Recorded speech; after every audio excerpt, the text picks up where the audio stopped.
People who have crapped their pants. What happened?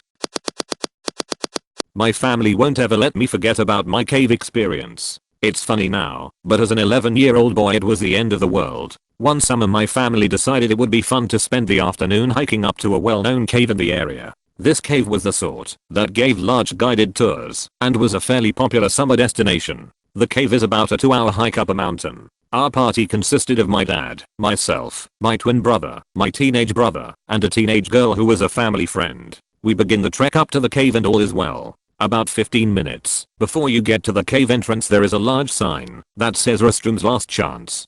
At the time I just shrugged it off cause I didn't need to go in the slightest. So trekking the rest of the 15 minutes we finally reach the cave, but then have to wait for 20 to 30 minutes because the tours are backed up and need to wait for the other groups to finish. They limit the number of guests per tour because they are very concerned about preserving the delicate environment of the cave. Finally it's our group's turn, so about 15 to 20 of us begin the cave tour. The cave was very dark and the tour guide's flashlight was the only light source. The whole time the tour guide is telling us how delicate the environment is and how the formations take thousands of years to form. We weren't even allowed to touch the stalagmites or stalactites because the mere oil from our hands could permanently damage them. Well, about 15 to 20 minutes deep into the cave, my stomach lurches and I quickly find myself needing to go to the bathroom. More than just pee. I wasn't particularly worried because I had always been able to hold it for a long time. Plus it wasn't getting worse.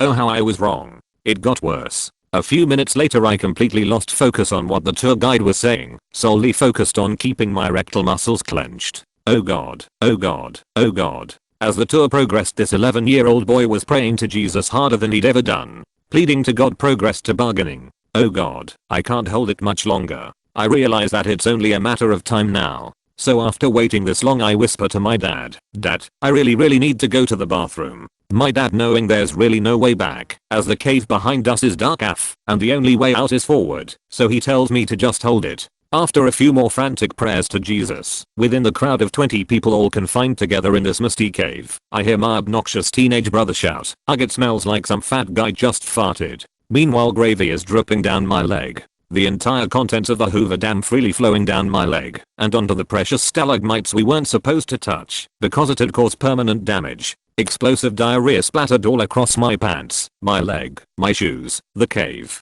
and everyone knew it was me. The smell in that musty, confined cave was something I'll never forget, and neither will other dozen strangers I'm sure. I had to be specially escorted back to the entrance with my dad. They had to send a special team of rangers to clean up the liquefied poo that suffocated everyone in the vicinity. What's worse is my misery didn't end getting out of the cave because the bathrooms were still a 15-minute hike. The longest 15-minute hike to the bathrooms proceeded with me shoving down my pants every 3 minutes down the path to let out streams of projectile gravy all along the path. After finally reaching the bathrooms my dad had to come into the stalls with me to help clean myself, my clothes, my shoes. As if everything before wasn't bad enough, being an 11-year-old having to be naked around my dad just shattered any small ounce of pride I had. And if all that weren't bad enough, after spending 15 minutes getting cleaned up, I hear my twin brother shout in the distance, "Woo, smells like he's been around here." I also still had a 2-hour hike back to the car and even longer to civilization. The only saving grace about this whole experience was the teenage girl family friend had brought an extra pair of shorts she let me borrow for the hike down.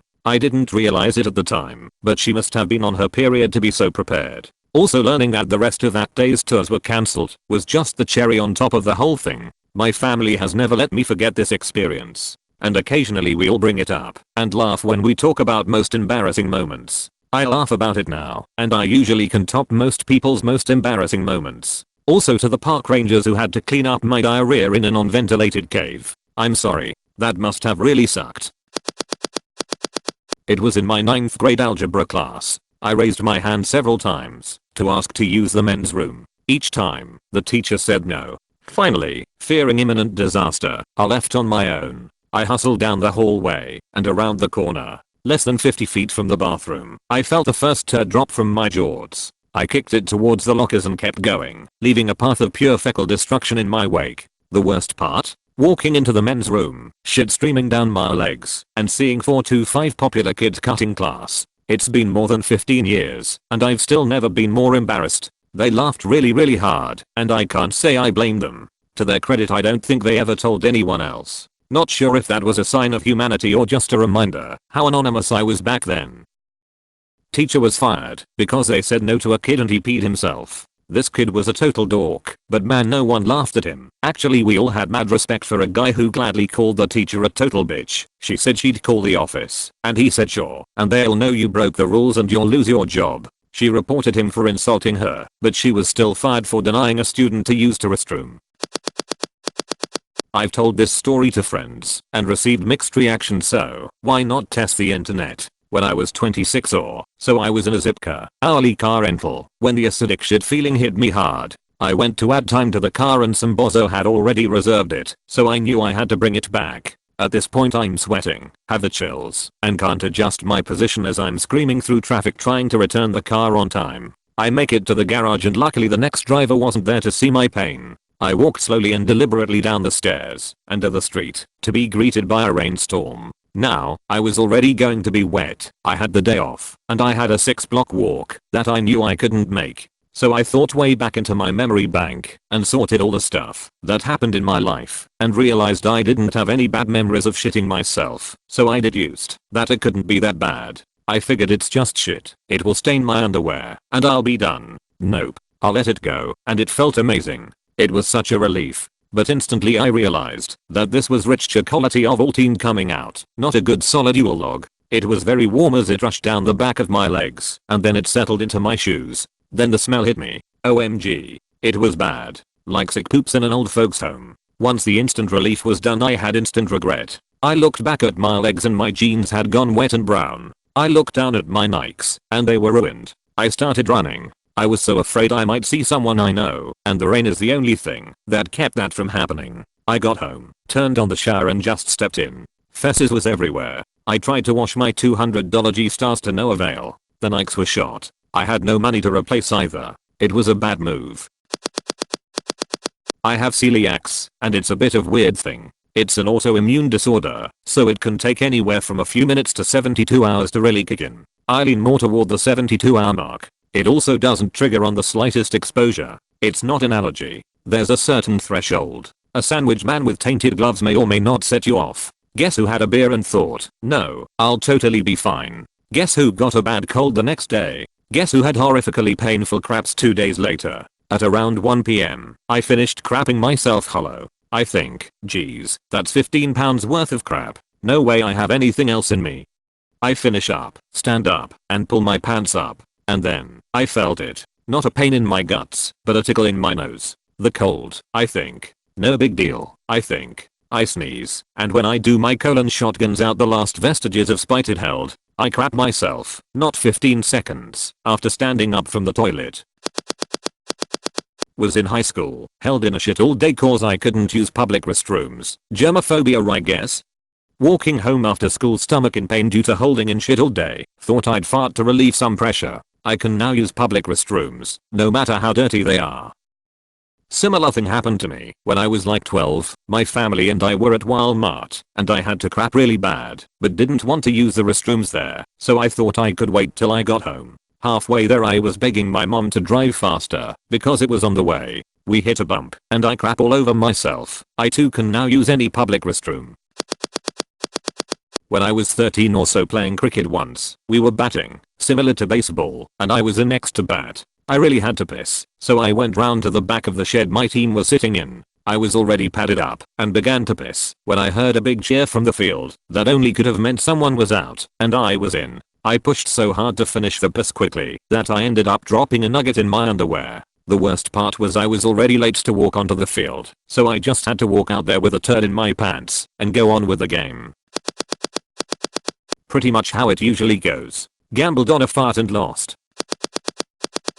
Went to my girlfriend's college. She has a roommate. I do not fart around them. I'm there for a week holding in farts. Last night before I fly out her and her roommates take me to Mongolian BBQ, they make me eat a plate of fire grease. That night I hardly slept. I had bubble guts galore. I tried to take a sneaker crap in the middle of the night, but I couldn't get the sound any calmer than an elementary school tuba recital. Next morning I have a flight at 10 AM and her roommate takes me to the airport. Still, no farts for a week and my guts feel like I'm dying. She gets me there at 9:30 and I get to the plane while it's boarding. I have a choice: take a monster shit and miss my flight or crap my pants and make it. I literally did both. I crept a fart and crapped my pants right there trying to make the call. I ran to the bathroom with my carry-on. I crapped my brains out and changed my clothes thinking I for sure missed my flight. When I finally came out of the bathroom they made the last call and got on the jetway with the door closed behind me.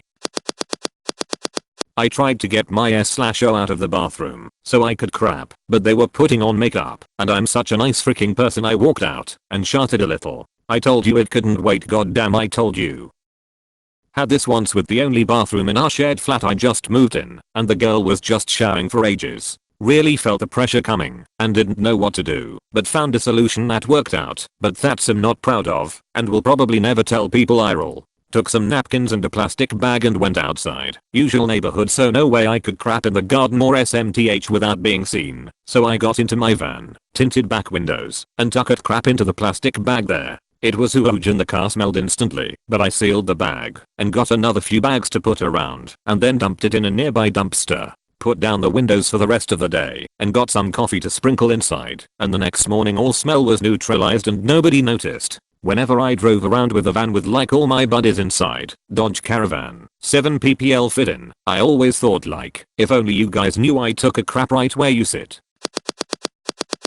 Thank you for watching. Subscribe and like for more future content.